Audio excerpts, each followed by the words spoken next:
hold on. The president of the country almost never pays taxes, and when he does, he only pays $750?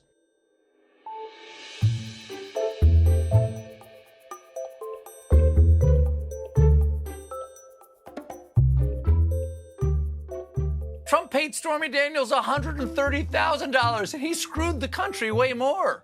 And just for those keeping score, Trump paid $750 in taxes and $130,000 to a porn star.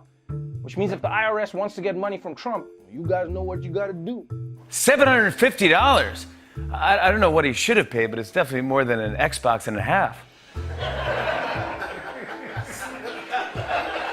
$750, that's great. In today's money, Trump basically paid the equivalent of a 1993 Toyota Tercel. Jesus, dude, we are paying your room and board. You can't even make it an even grand?